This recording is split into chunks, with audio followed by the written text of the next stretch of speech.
Senador, o senhor me escuta agora e também a Larissa Rodrigues está com a gente da redação lá em Brasília. Senador, o senhor me escuta? Boa noite. Oi, Leandro, boa noite. Só que eu estou sem a imagem de vocês, tá? Mas obrigado aí pela oportunidade.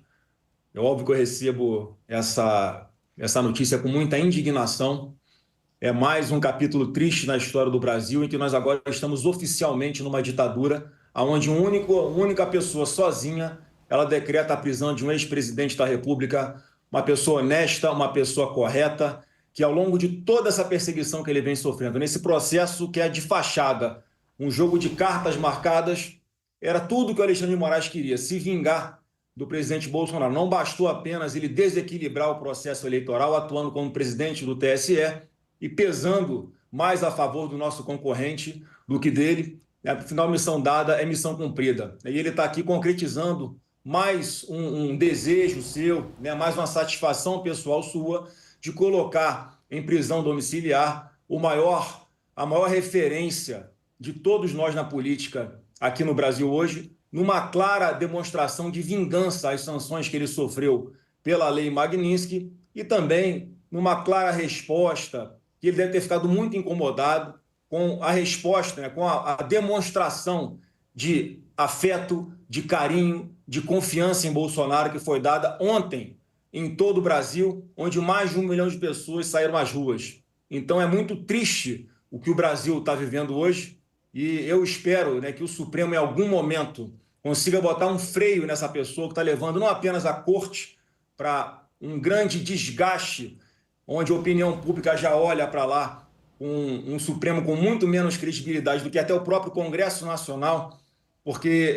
uma pessoa que não tem limites, como Alexandre de Moraes, como o Zanin mesmo falou quando era advogado do Lula, não há outro, ou quando não há mais remédio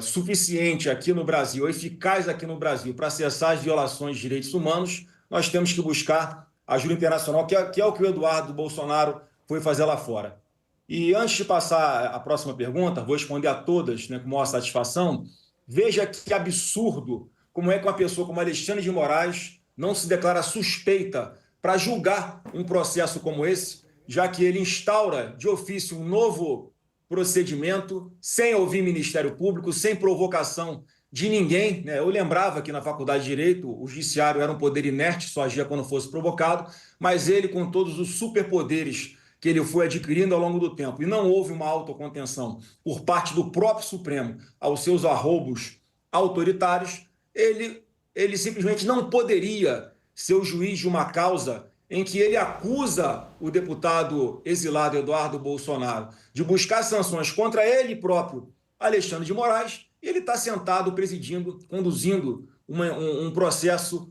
como esse, uma clara, objetiva, óbvia, transparente, inquestionável ferimento à Lei 1079, que é a lei do impeachment, que diz no seu artigo 39, inciso 2º, que um juiz, quando não se declara suspeito no caso que ele deveria fazê-lo, ele está incorrendo no crime de responsabilidade. Então é lamentável o que está acontecendo no Brasil, é uma covardia o que ele faz com um ex-presidente da República que nunca se negou a cumprir suas decisões judiciais, compareceu ao longo de todas essas dezenas de processos que foram abertas contra ele, basicamente por Alexandre de Moraes. Ele jamais poderia estar julgando o presidente Bolsonaro, porque ele claramente é um inimigo público do presidente Bolsonaro.